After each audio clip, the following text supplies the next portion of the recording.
Next question पे आते हैं। What were the limitations of Dobereiner's triads. अब इस क्वेश्चन में आपसे ये पूछा जा रहा है कि गॉबिनियर क्राइग्स के लिमिटेशंस क्या थे। सुपर इंपॉर्टेंट क्वेश्चन है। इसके दो पॉइंट्स हैं, दोनों के दोनों पॉइंट्स आपको अच्छे से क्लियर होने चाहिए। चलो पहले फर्स्ट पॉइंट पे आते हैं। Dobereiner could identify only 3 triads from the elements known at that time. Dobereiner के टाइम पे ना 30 एलिमेंट्स के बारे में पता था, लेकिन वो सिर्फ 3 ही क्रैक्स बना पाए थे। बाकी के जो एलिमेंट्स हैं उनके वो क्रैक्स नहीं बना पा रहे थे, क्योंकि उनकी जो केमिकल प्रॉपर्टीज हैं वो एक दूसरे के साथ मैच नहीं करती थी। गॉबिनियर के टाइम पे 30 एलिमेंट्स के बारे में पता था, लेकिन वो सिर्फ 3 ही क्रैक्स बना पाए थे। जो गॉबिनियर 3 क्रैक्स बना पाए थे ना, वो ये थे। पहला क्रैक था लिथियम, सोडियम और पोटेशियम का। इन तीनों एलिमेंट्स की केमिकल प्रॉपर्टीज एक जैसी है। दूसरा क्रैक था कैल्शियम, स्ट्रोंटियम और बेरियम का। इन तीनों की भी केमिकल प्रॉपर्टीज एक जैसी होती हैं।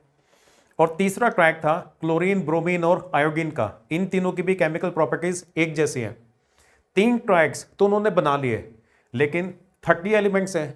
उस टाइम पे 30 एलिमेंट्स पता थे, तो 30 को 3 से डिवाइड करो, 3 रखना ना एक ग्रुप के अंदर, तो 10 आएगा। तो 10 क्रैक्स बनने चाहिए थे, लेकिन गॉबिनियर 10 नहीं बना पाए, सिर्फ 3 क्रैक्स बना पाए थे। बाकी के जो एलिमेंट्स हैं वो ऐसे 3 के ग्रुप के अंदर नहीं आ पा रहे थे, क्योंकि उनकी जो केमिकल प्रॉपर्टीज हैं वो मैच नहीं करती होती थी। All 30 elements known at that time could not be arranged as Dobereiner's क्राइग। उस समय 30 एलिमेंट्स पता थे, और सारे के सारे 30 एलिमेंट्स को ऐसे 3 के ग्रुप के अंदर गॉबिनियर क्लासिफाई नहीं कर पा रहे थे। देखो, जो रूल होता है ना, रूल वो होता है जो सबके ऊपर एप्लीकेबल हो, उसे रूल नहीं बोलेंगे जो सिर्फ एक स्मॉल परसेंटेज के ऊपर एप्लीकेबल हो। तो इस रीजन की वजह से गॉबिनियर क्राइग्स के मेथड ऑफ क्लासिफिकेशन को रिजेक्ट करना पड़ा था, क्योंकि ये सबके ऊपर एप्लीकेबल नहीं था, सिर्फ कुछ ही एलिमेंट्स के ऊपर ये एप्लीकेबल हो पा रहा था। और सेकंड पॉइंट ये है, the 3 elements nitrogen, phosphorus and arsenic have similar properties, therefore they can form a triad। ये वाले जो 3 एलिमेंट्स है ना, नाइट्रोजन, फॉस्फोरस और आर्सेनिक, इन तीनों की भी केमिकल प्रॉपर्टीज एक जैसी होती हैं। तो इन तीनों का भी ट्रायड होना चाहिए ना, लेकिन इन तीनों का ट्रायड नहीं बन पा रहा था, क्योंकि इसमें देखो नाइट्रोजन, फॉस्फोरस और आर्सेनिक, इसमें ये जो मिडिल एलिमेंट है ना, ये फॉस्फोरस है। फॉस्फोरस का जो एटॉमिक मास है वो 31 है, और बाकी के जो दो हैं उनका जो एटॉमिक मास है उसका एवरेज अगर लो तो 44.45 आता है। और डॉबिनर ये बोलते थे कि बीच वाले का जो एटॉमिक मास है वो बाकी दोनों के एटॉमिक मास के एवरेज के इक्वल होगा, और केमिकल प्रॉपर्टी सिमिलर होंगी।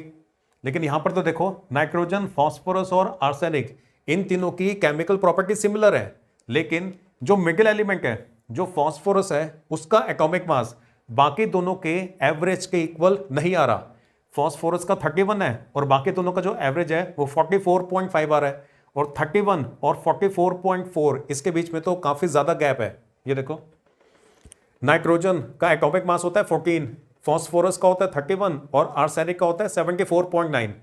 अब जो मिडिल एलिमेंट है वो ये है फॉस्फोरस, इसका एटॉमिक मास 31 है, और ये नाइट्रोजन और आर्सेनिक, इन दोनों का अगर आप एवरेज लोगे ना, ये 14 और 74.9, इन दोनों को ऐड करके 2 से डिवाइड कर दो, एवरेज आ जाएगा। तो एवरेज 44.45 आ रहा है। तो 31 और 44.45, इन दोनों के अंदर तो बहुत ज्यादा गैप है। गॉबिनर ये बोलते थे ना, देखो ट्रायड तब बनेगा जब तीनों एलिमेंट्स की केमिकल प्रॉपर्टीज एक जैसी होंगी, और ये जो बीच वाला एलिमेंट है इसका एटॉमिक मास बाकी दोनों के एटॉमिक मास के एवरेज के इक्वल होगा। केमिकल प्रॉपर्टीज सेम होनी चाहिए, और जो मिडिल एलिमेंट है उसका एटॉमिक मास बाकी दोनों के एटॉमिक मास के एवरेज के इक्वल होना चाहिए या आसपास होना चाहिए, तब ट्रायड बनेगा। लेकिन यहां पे ये नाइट्रोजन, फॉस्फोरस और आर्सेनिक, इन तीनों की केमिकल प्रॉपर्टीज तो सेम है, लेकिन ये जो दूसरा रूल था ना वो तो यहां पे एप्लीकेबल हो नहीं रहा। जो मिडिल एलिमेंट है उसका एटॉमिक मास बाकी दोनों के एटॉमिक मास के एवरेज के इक्वल नहीं आ पा रहा, तो इसलिए इन तीनों एलिमेंट्स को ट्रायड के अंदर नहीं डाला जा सकता। इनकी प्रॉपर्टीज सिमिलर है, लेकिन फिर भी दूसरी कंडीशन फॉलो नहीं हो रही ना, इसलिए इन तीनों का ट्रायड नहीं बन पाएगा। इसको आगे एक्सप्लेन करने के लिए आप लिखोगे, but the actual atomic mass of the middle element phosphorus is much lower than the average of the atomic masses of nitrogen and arsenic। जो मिडिल एलिमेंट है वो फॉस्फोरस है, उसका जो एटॉमिक मास है वो बाकी दोनों के एवरेज से काफी ज्यादा कम है। Thus, these three elements do not constitute a Gobinur's crag in spite of their similar chemical properties. इन तीनों एलिमेंट्स को हम गॉबिनर क्रैग्स नहीं बोल सकते, इनकी केमिकल प्रॉपर्टीज सिमिलर हैं फिर भी, क्योंकि जो दूसरी कंडीशन थी ना, दूसरी कंडीशन यहां पर ओबे नहीं हो रही है। Since this system of classification of elements इनको क्रैग्स could not be applied to all the elements known at that time, hence this was rejected. ये वाला जो सिस्टम था गॉबिनर क्रैग वाला कि तीन तीन के ग्रुप बना लेते हैं, क्योंकि ये तीन तीन के ग्रुप सारे के सारे एलिमेंट्स के नहीं बन पा रहे हैं। गॉबिनर के टाइम पे 30 एलिमेंट्स पता थे ना, सारे के सारे एलिमेंट्स को ऐसे तीन तीन के ग्रुप्स के अंदर क्लासिफाई नहीं किया जा पा रहा था। इस रीजन की वजह से इस सिस्टम ऑफ क्लासिफिकेशन को हमने रिजेक्ट कर दिया था।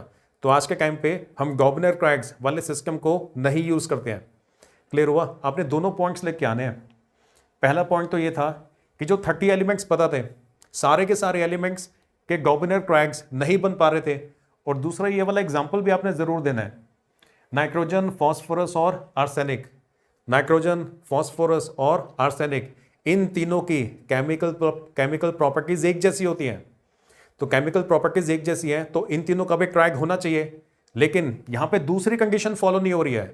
जो मिडिल एलिमेंट है फॉस्फोरस, उसका जो एटॉमिक मास है वो बाकी दोनों के एटॉमिक मास के एवरेज के इक्वल नहीं है।